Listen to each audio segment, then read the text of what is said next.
माजी मंत्री भाजप नेते परिणय फुके आपल्यासोबत आहे. भाऊ, राहुल गांधी यांनी काल लोकसभेत महाराष्ट्र विधानसभा निवडणुकीत 70 लाख मतदार कसे वाढले यावर प्रश्नचिन्ह उपस्थित केला आणि एकूणच निवडणूक प्रक्रियेवरच प्रश्नचिन्ह होतं ते. बघा असं आहे की काँग्रेस ज्यावेळेसही हारते इलेक्शन त्यावेळेस ते काही ना काही नवीन नवीन विषय जनतेपुढे आणत असते. काँग्रेस 2014मध्ये ज्यावेळेस हारली त्यावेळेस त्यांनी EVMचं गाणं गायलं. त्यानंतर ते 2019मध्ये हरले. त्यानंतर त्यांनी परत इलेक्शन कमिशनवरती आरोप प्रत्यारोप केले आणि ज्यावेळेस ते निवडणूक जिंकतात त्यावेळेस सगळी जी सिस्टीम असते इलेक्शन कमिशन म्हणा किंवा EVM म्हणा हे सगळं चांगलं असतं. लोकसभेच्या निवडणुकीचं निकाल महाराष्ट्रामध्ये UPमध्ये थोडं आमच्या विरोधात गेलं. त्यावेळेस EVM चांगली होती, त्यावेळेस सगळे मतदान व्यवस्थित होतं. पण जसं महाराष्ट्राचं निवडणूक ते हारले तसंच त्यांचं EVMवर आणि परत वोटर लिस्टवर इलेक्शन कमिशनवर दोषारोप करणं सुरू केलं.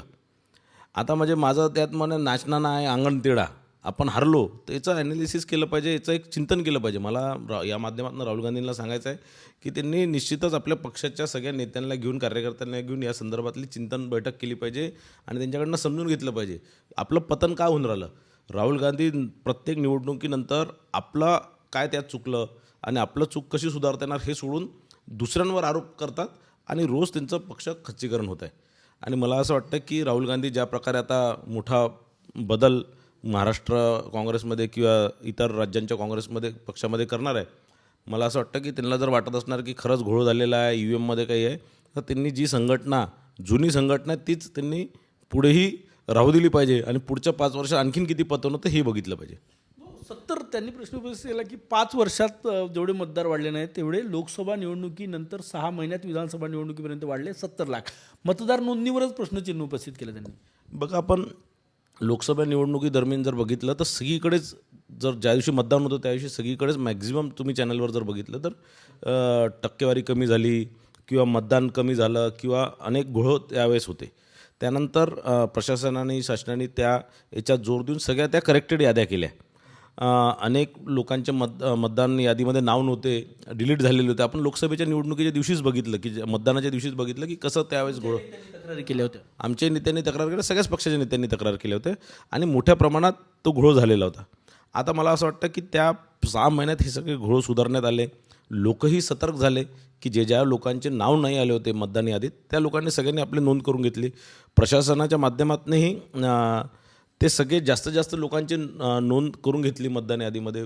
पक्ष संघटनेच्या माध्यमातूनही ती नोंद करून घेतली. अनेक लोकांना याच्यात की बाबा आपण मतदान केलं पाहिजे, आपलं मतदान यादीत नाव असलं पाहिजे आणि मला असं वाटतं म्हणून तो संख्या इतक्या मोठ्या प्रमाणात वाढलेली आहे.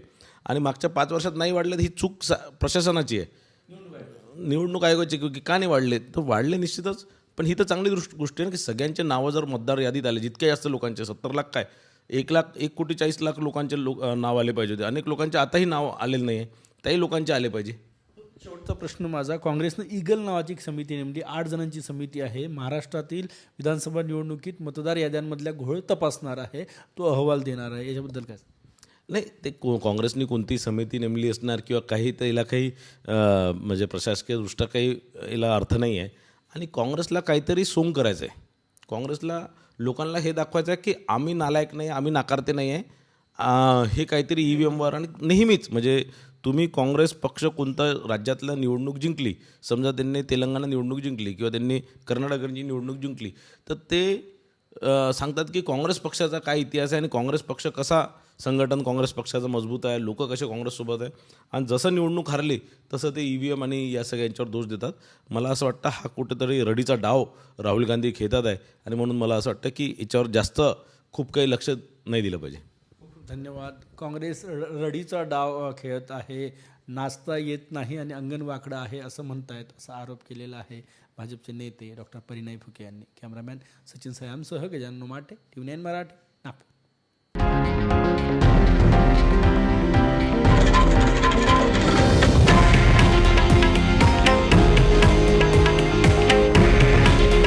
हे आहे देशातील नंबर 1 न्यूज नेटवर्क आणि आपण पाहत आहात TV9 मराठी.